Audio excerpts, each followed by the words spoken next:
Gente, bom dia. Eu sou o professor Dom Seba. Sou supervisor de ensino da Diretoria de Ensino de Itapeva.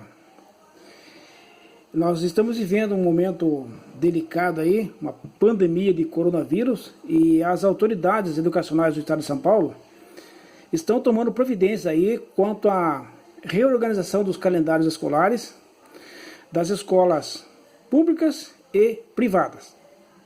E eu vou conversar com vocês a respeito dessas providências que estão sendo tomadas, ok? Foi publicado recentemente a deliberação do Conselho Estadual de Educação número 177 de 2020, que vai normatizar a reorganização dos calendários escolares. E eu vou tratar aqui nesse vídeo sobre os aspectos essenciais que você precisa conhecer para você realizar esses procedimentos aí na tua escola, nesta situação de emergência, tá, gente? Então a deliberação, ela coloca como dever das escolas, seja pública, seja privada, reorganizar os seus calendários neste momento delicado que nós vivemos. E ela apresenta o jeito, a maneira, o modo como cada escola deve fazer para essa reorganização de calendário. Artigo 1º da deliberação. Então, ela propõe reposições de aulas de forma presencial, ou não presencial. Atividades escolares não presenciais. Por que é que a deliberação faz esta proposição? Os porquês estão lá no artigo 2º da deliberação. Por quê? É preciso minimizar perdas dos alunos com a suspensão das atividades nos estabelecimentos escolares. Ela deve assegurar, que os objetivos educacionais de cada escola sejam alcançados até o final do ano letivo. Adequar o calendário às circunstâncias impostas pela pandemia de coronavírus, sem redução do mínimo de 800 horas de atividades escolares obrigatórias previstas pela LDB, e ajudar as escolas para que elas possam depois computar nas 800 horas obrigatórias as atividades programadas fora da escola.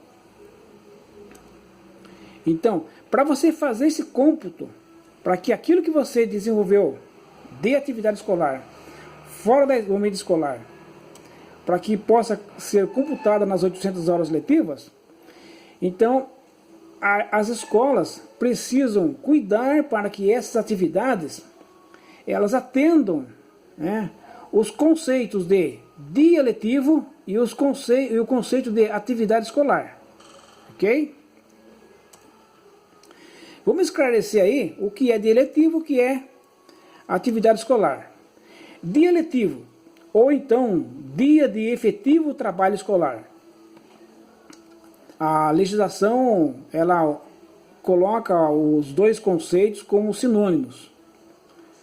Então são aqueles destinados ao trabalho escolar de docentes com discentes. Então qualquer atividade desenvolvida pela escola, em que haja presença de professor e aluno, a gente considera como capazes de caracterizar o dia letivo ou o dia de efetivo trabalho escolar. Sejam essas atividades realizadas na escola ou fora da escola.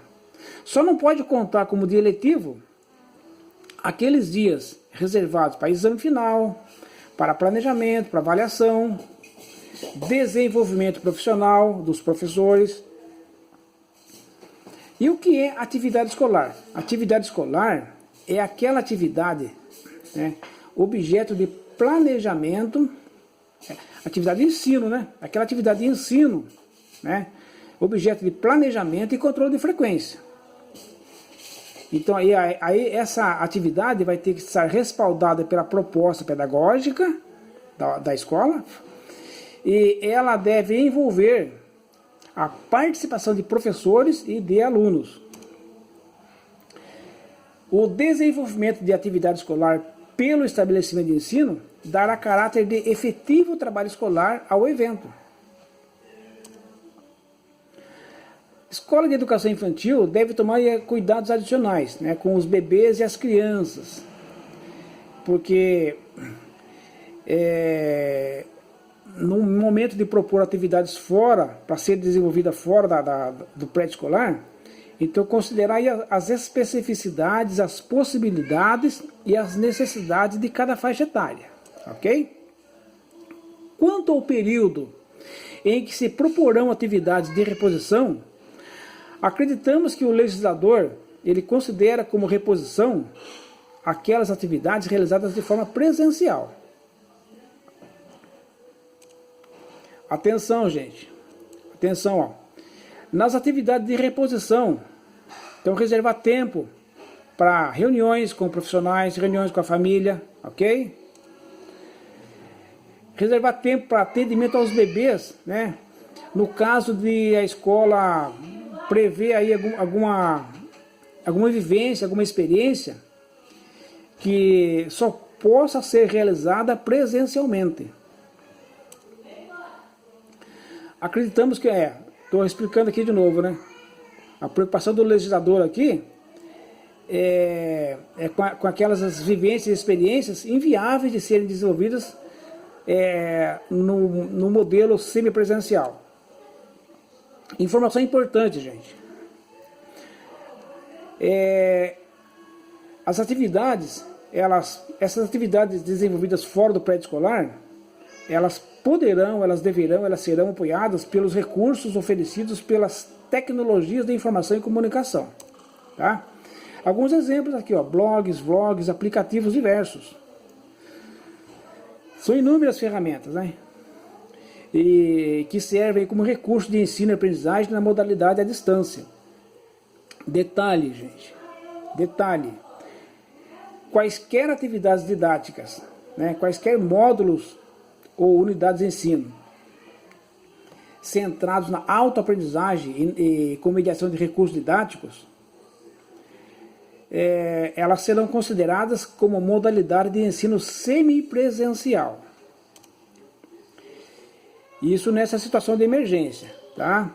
Então, no ensino fundamental, no ensino médio, na educação profissional, quaisquer disciplinas, quaisquer matérias, tá? Qualquer matéria escolar, elas podem ser trabalhadas na modalidade semipresencial. Atenção! Planejou as atividades semipresenciais? Desenvolveu as atividades semipresenciais? Providencie o registro. Então, o registro dela é muito importante caso você tenha que comprovar que as realizou. Quando você estiver aí providenciando a reorganização do seu calendário, reveja a programação para recesso, para data de prova, para data de exames, aquelas datas que não eram caracterizadas como dias letivos, né? Por caso de você conseguir aí encaixar nessas datas alguma atividade presencial, tá, gente? Superado o período emergencial, né, quando for autorizado o retorno às aulas convencionais, às aulas nos prédios escolares, caso surjam novos casos pontuais de alunos com Covid-19 ou com outro problema de saúde, né, que impeça a frequência normal às aulas, o que se deve fazer? É oferecer para eles atendimento escolar domiciliar ou garantir aí a possibilidade de reposição quando ele retornar às aulas. Bom, a gente esteve tratando até agora dos entretantos. Vamos partir agora para os finalmente, tá? As instituições de ensino, elas devem informar as alterações e as adequações que tenham sido efetuadas ao seu respectivo órgão de supervisão. Tá? Então, planejou aí a reorganização do seu calendário escolar? Reviu o teu regimento, reviu a proposta pedagógica? Então informe o órgão supervisor. E aqui eu estou repetindo um alerta já dado lá atrás, tá, gente? Para a composição da carga horária de atividade escolar obrigatória, utilizando essas atividades desenvolvidas na modalidade de ensino semipresencial, providencie o registro e os arquivos que comprovem que elas foram realizadas, tá? Para o caso aí de você ter que ser cobrado aí pelo órgão supervisor seu, tá? E se houver mais dúvidas com relação à aplicação dessa deliberação, eu recomendo que vocês recorram aí ao órgão responsável pela supervisão da sua escola. Ou então que você poste aqui nos comentários, tá? E, dito isso, eu deixo para vocês aqui o meu efusivo toque de cotovelo, tá? E eu vou botar minha cara aqui no vídeo, tá? Aqui, eu estou aqui, tá? E para dizer para você que se você considerou essas informações relevantes, importantes, úteis, tenha pena dos teus colegas, tá? Mete like, compartilha, divulga o vídeo para que mais gente tenha acesso a elas, tá? Um bom dia e até o próximo vídeo, tá?